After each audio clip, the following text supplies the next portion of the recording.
ఎప్పుడూ కూడా అదే మనందరికీ దిశానిర్దేశం చేసుకుంటారు.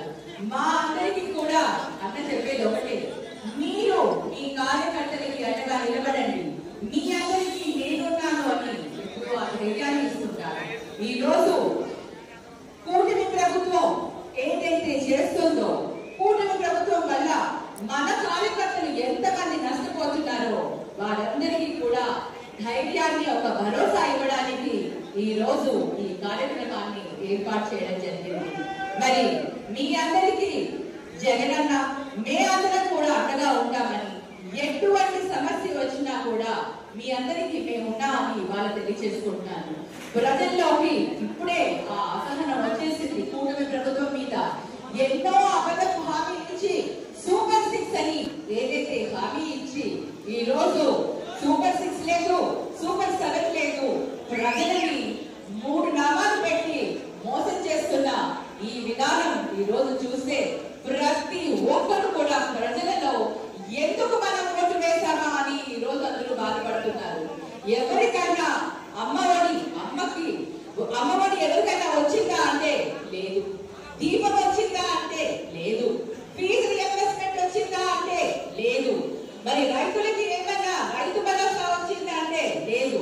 మరి ఇంతగా ప్రామిస్ చేసి ఇంతమందిని నమ్మించిన మరి కూటమి ప్రభుత్వం ఈ రోజు ఏం చేస్తుంది అంటే, మనకంటే కూడా 11 నెలలలో మన ప్రభుత్వం ఉన్నప్పుడు చేసిన అప్పుల కంటే ఎక్కువ అప్పు చేసేసి ఇవాళ మనం ఎంత మంచి పనులు చేస్తున్నా కూడా మన ప్రభుత్వం ఉన్నప్పుడు మన పైన నిందలు వేస్తూ వచ్చారు, మన రాష్ట్రాన్ని అప్పుల పాలు చేస్తున్నామని.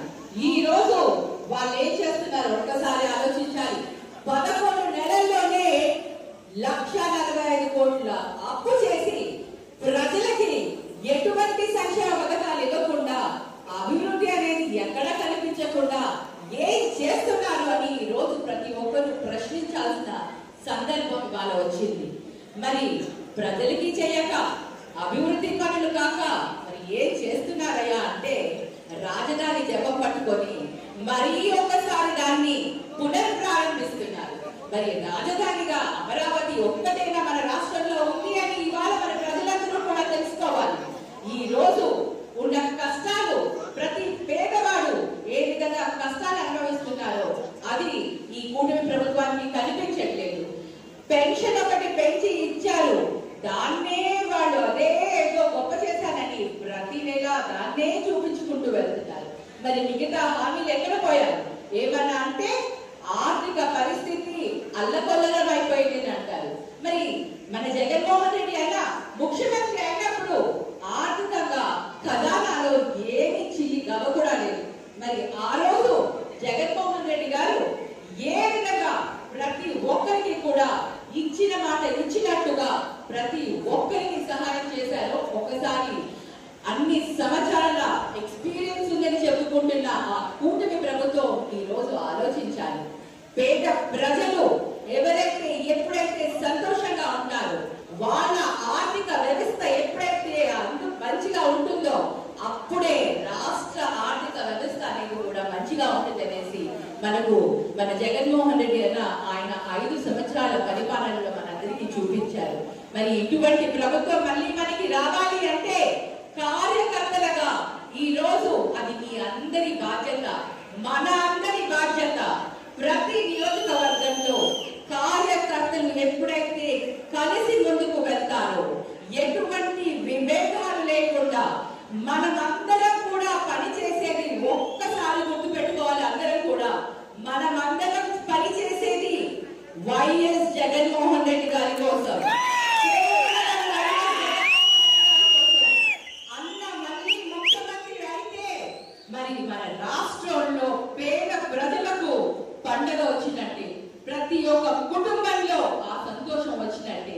ఈ రోజు మనమందరం కూడా ఎటువంటి విభేదాలు లేకుండా పదవులు అనేది మరి ఎప్పుడైనా ఎప్పుడు ఎలా ఏ విధంగా మారుతాయో ఎవరికి తెలియదు.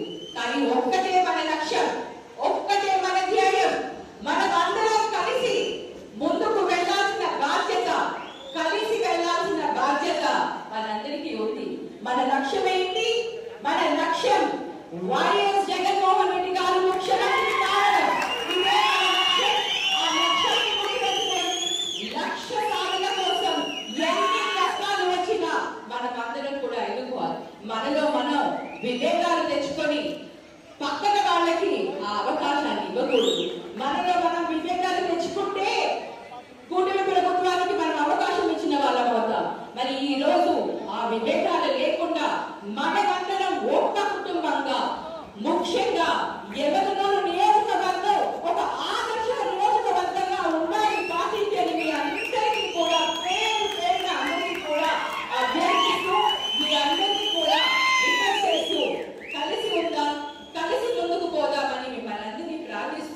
మరి ఈ రోజు ఇంతటి చక్కటి అవకాశం మనకందరికీ కూడా దొరికింది.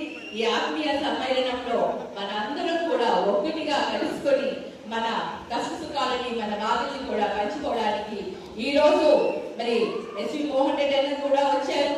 మరి అన్నగారి ఆధ్వర్యంలో ఈ రోజు ఇంత ఘనంగా సక్సెస్ చేసిన మీ అందరికీ కూడా